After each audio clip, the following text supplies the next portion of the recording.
সবাইকে আমার সালাম, আসসালামু আলাইকুম। আশা করছি সবাই ভালো আছেন, সুস্থ আছেন, নিরাপদে আছেন। নতুন ভিডিওতে সবাইকে স্বাগত জানাচ্ছি। জাতীয় শিক্ষার্থী মূল্যায়ন 2022। তো আজকে যে বিষয়টি নিয়ে আলোচনা করব সেটি হচ্ছে তৃতীয় এবং পঞ্চম শ্রেণীর শিক্ষার্থীদের বাংলা বিষয়ে মডেল টেস্ট, অর্থাৎ জাতীয় শিক্ষার্থী মূল্যায়ন মডেল টেস্ট তৃতীয় শ্রেণীর বাংলা এবং পঞ্চম শ্রেণীর বাংলা। আপনারা ইতিমধ্যে আমার ইউটিউব চ্যানেলে পঞ্চম শ্রেণী এবং তৃতীয় শ্রেণীর গণিত বিষয়ের নমুনা প্রশ্নগুলো পেয়েছেন। তো তৃতীয় শ্রেণী এবং পঞ্চম শ্রেণীর গণিত বিষয়ের পরে আজকে নিয়ে আসছি তৃতীয় শ্রেণী এবং পঞ্চম শ্রেণীর বাংলা বিষয়ের নমুনা প্রশ্ন নিয়ে। আশা করছি শেষ পর্যন্ত সঙ্গেই থাকবেন। এই হচ্ছে জাতীয় শিক্ষার্থী মূল্যায়ন মডেল টেস্ট 2022 শ্রেণী তৃতীয়, বিষয় বাংলা। সময় 1 ঘন্টা 15 মিনিট, পূর্ণমান 100। এখানে শিক্ষার্থীরা তাদের নাম লিখবেন এবং ছেলে হলে এখানে টিক দিবেন, মেয়ে হলে এখানে টিক দিবেন। এখানে শ্রেণীর রোল নাম্বার লিখবেন, এখানে শাখা লিখবেন, এখানে বিদ্যালয়ের নাম লিখবেন। এখন আমরা চলে যাচ্ছি প্রশ্নে। দেখুন, এখানে একটি নির্দেশনা রয়েছে, 1 থেকে 40 নং পর্যন্ত সঠিক উত্তরে গুণ চিহ্ন দাও। অর্থাৎ 1 থেকে 40 নং প্রশ্ন পর্যন্ত গুণ চিহ্ন দিতে হবে। নিচে বাক্যের শেষে কোন চিহ্নটি বসবে? তোমার বাবার নাম কি?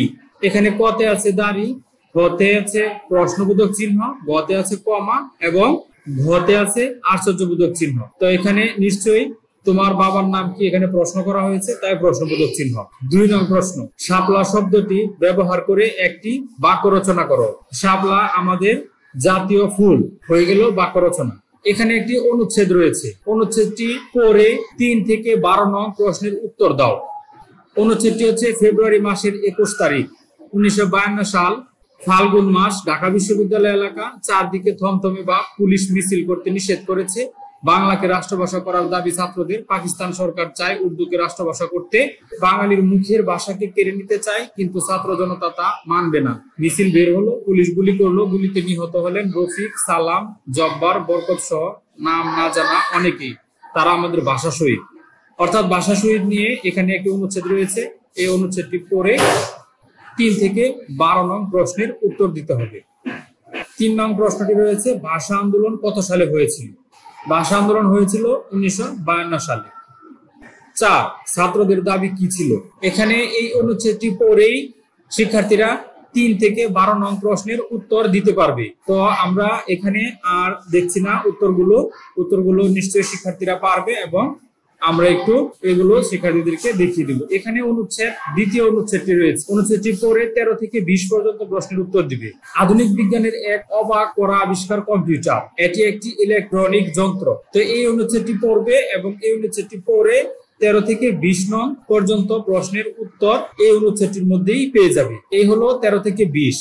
এখন অনুচ্ছেদ রয়েছে তৃতীয় অনুচ্ছেদ। তৃতীয় অনুচ্ছেদটি হচ্ছে, তৃতীয় যে অনুচ্ছেদটি রয়েছে ওই অনুচ্ছেদটি পড়বে এবং পড়ে 21 থেকে 29 প্রশ্নের উত্তর শিক্ষার্থীরা দিবে। এই অনুচ্ছেদটি পড়লেই 21 থেকে 29 নং প্রশ্নের উত্তর দেওয়া যাবে। আশা করছি বিষয়টি বুঝতে পেরেছেন।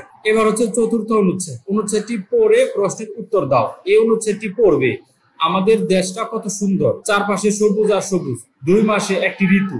অর্থাৎ এই অনুচ্ছেদটি পড়তে হবে। এই অনুচ্ছেদটি পড়েই যে 30 থেকে 40 পর্যন্ত যে প্রশ্নগুলো রয়েছে এই প্রশ্নগুলোর উত্তর শিক্ষার্থীরা দিতে পারবে। এখন এই 41 যে প্রশ্নগুলো রয়েছে, দেখুন শূন্যস্থানে কোনটি বসবে, যেটি বসবে সেটির উপরে টিক দিতে হবে। এখানে রয়েছে বয়াকার ভা, এখানে ফাঁকা অংশ রয়েছে। অর্থাৎ এখানে ব রয়েছে, হ রয়েছে, ঘ এবং ল। এখানে নিশ্চয়ই গ বসবে, বয়াকার বা গ ভাগ। ছবি দেখি শিক্ষার্থীরা বুঝতে পারবে এবং উত্তরগুলো দিতে পারবে। এভাবে এখানে এই যে এখানে এভাবে 50, এখানে রয়েছে 60, ঠিক আছে। তো এখানে রয়েছে এই যে 61, 62, 63, এভাবে এখানে 70টি প্রশ্ন রয়েছে। এই প্রশ্নটি থেকে শিক্ষার্থীরা নমুনা প্রশ্ন হিসাবে পরীক্ষা দিতে পারে এবং এটি শিক্ষার্থীদের মাঝে আলোচনা করা যেতে পারে। এই হচ্ছে তৃতীয় শ্রেণীর বাংলা বিষয়ের নমুনা প্রশ্ন। আমরা এখন চলে যাব পঞ্চম শ্রেণীর বাংলা বিষয়ের নমুনা প্রশ্নে। আপনি এই প্রশ্নগুলো কোথায় পাবেন ভিডিও শেষে আমি বলে দিচ্ছি। এই হচ্ছে পঞ্চম শ্রেণীর বাংলা বিষয়ে জাতীয় শিক্ষার্থী মূল্যায়ন মডেল টেস্ট নমুনা প্রশ্ন 2022। এখানে আপনি আপনার বিদ্যালয়ের ইএমএস কোড এবং স্কুল টাইপ কোড লিখতে পারবেন। লিখে আপনি আপনার বিদ্যালয়ের শিক্ষার্থীদের মাঝে এ থেকে মূল্যায়ন করতে পারবেন। সময় 1 ঘন্টা 15 মিনিট, পূর্ণমান 100। এখানে শিক্ষার্থীর নাম লিখবে, ছেলের ঘরে ছেলেরা টিক দিবে, মেয়ের ঘরে মেয়েরা টিক দিবে। শ্রেণীর রোল নাম্বার লিখবে, শাখা লিখবে এবং বিদ্যালয়ের নাম লিখবে। দেখুন এখানেও ঠিক তৃতীয় শ্রেণীর মতোই রয়েছে, 1 থেকে 40 নং প্রশ্ন পর্যন্ত ভুল চিহ্ন দিতে হবে। নিচের বাক্যের শেষে কোন চিহ্ন বসবে, এখানেও ঠিক একই প্রশ্ন রয়েছে। দেখুন এখানে তুমি কোন শ্রেণীতে পড়ো, নিশ্চয় প্রশ্ন করা হয়েছে, তাই প্রশ্নবোধক চিহ্ন। বাংলা শব্দটি ব্যবহার করে একটি বাক্য রচনা করো। বাংলা আমার মাতৃভাষা। এভাবে শিক্ষার্থীরা এই উত্তরগুলো লিখতে পারবে। দেখুন এখানে রয়েছে একটি অনুচ্ছেদ, এই অনুচ্ছেদটি পড়লে শিক্ষার্থীরা 3 নং প্রশ্ন থেকে 13 নং প্রশ্ন পর্যন্ত উত্তর দিতে পারবে। এখানে অনুচ্ছেদটি হয়েছে রোজ সকালে নানা রকম পাখির ডাকে ঘুম ভাঙে।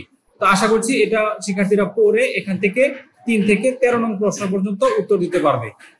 ঠিক আছে, দেখুন 3 নং প্রশ্নে রয়েছে সকালে কিসের ডাকে ঘুম ভাঙে। এই যে দেখুন পাখির ডাকে ঘুম ভাঙে, এখানেই সবগুলো 13 নং পর্যন্ত প্রশ্নের উত্তর এখানে রয়েছে। এখান থেকে শিক্ষার্থীরা বাছাই করে প্রশ্নগুলোর উত্তর দিতে পারবে। আপনারা এই প্রশ্নটির মাধ্যমে শিক্ষার্থীদের মূল্যায়ন করতে পারেন এবং শিক্ষার্থীদের মধ্যে আলোচনা করতে পারেন। অনুচ্ছেদ রয়েছে দ্বিতীয় অনুচ্ছেদ। দেখুন দ্বিতীয় অনুচ্ছেদটি পড়লে শিক্ষার্থীরা 14 থেকে 21 নং পর্যন্ত প্রশ্নের উত্তর দিতে পারবে। যখন কোনো কিছু সুন্দর করে আঁকি বা বানাই অথবা গাই তখন তা হয় শিল্প। ঠিক আছে, এই অংশটুকু পড়বে, অনুচ্ছেদটুকু পড়বে, অনুচ্ছেদটুকু পড়ে 14 থেকে 21 নং পর্যন্ত প্রশ্নের উত্তর শিক্ষার্থীরা দিতে পারবে। 14 নং রয়েছে আমাদের দেশের সবচেয়ে প্রাচীন শিল্প কোনটি। তো আশা করছি এই অনুচ্ছেদটি পড়লে শিক্ষার্থীরা 21 পর্যন্ত প্রশ্নের উত্তর দিতে পারবে। এখানে আরো একটি অনুচ্ছেদ রয়েছে, দেখুন অনুচ্ছেদটি পড়লে 22 থেকে 31 নং প্রশ্ন পর্যন্ত শিক্ষার্থীরা উত্তর দিতে পারবে। দেখুন এখানে অনুচ্ছেদ রয়েছে 1952 সালের 21শে ফেব্রুয়ারি বাঙালি জাতির জীবনে একটি স্মরণীয় দিন। আশা করছি এই অনুচ্ছেদটি পড়বে, শিক্ষার্থীরা এই অনুচ্ছেদটি পড়ে এখান থেকে 22 থেকে 31 পর্যন্ত প্রশ্নের উত্তরগুলো সঠিকভাবে দিতে পারবে। দেখুন এখানে আরো একটি অনুচ্ছেদ রয়েছে, এই অনুচ্ছেদটি পড়লে শিক্ষার্থীরা 32 থেকে 40 নং প্রশ্ন পর্যন্ত উত্তর দিতে পারবে। হযরত ওমর ফারুক রাদিয়াল্লাহু আনহু পবিত্র মক্কা নগরীতে 583 খ্রিস্টাব্দে কুরাইশ বংশে জন্মগ্রহণ করেন। আশা করছি এই অনুচ্ছেদটি শিক্ষার্থীরা পড়বে এবং পড়ে 32 নং প্রশ্ন থেকে 40 নং প্রশ্ন পর্যন্ত উত্তর দিতে পারবে। দেখুন এখানে 41 রয়েছে, দেখুন ছবি দেখে, এখানে ছবি দেখলেই শিক্ষার্থীরা বুঝতে পারবে যে এখানে যে বর্ণটি নাই সেই বর্ণটি শিক্ষার্থীরা অনায়াসে বসিয়ে দিতে পারবে। এভাবে দেখুন এখানে 41 থেকে 70 পর্যন্ত প্রশ্ন রয়েছে। আশা করছি শিক্ষার্থীরা এই প্রশ্নগুলোর উত্তর দিতে পারবে। আমি এই তৃতীয় এবং পঞ্চম শ্রেণীর বাংলা বিষয়ের প্রশ্নের পিডিএফ এর লিংক আমার ভিডিও ডেসক্রিপশনে দিয়ে দিচ্ছি, আপনারা সেখান থেকে নিয়ে নিতে পারবেন। আশা করছি জাতীয় শিক্ষার্থী মূল্যায়ন মডেল টেস্ট 2022 এর নমুনা প্রশ্ন তৈরি করা হয়েছে। এই নমুনা প্রশ্নের আলোকে আপনারা আপনাদের শিক্ষার্থীদের মাঝে আলোচনা করে শিক্ষার্থীদের মাঝে একটি মডেল টেস্ট নিতে পারবেন। এতক্ষণ আপনারা সঙ্গে থাকার জন্য সবাইকে ধন্যবাদ জানাচ্ছি।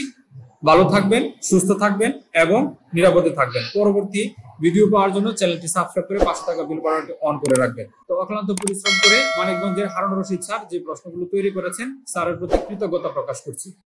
এ পর্যন্তই, ধন্যবাদ সবাইকে।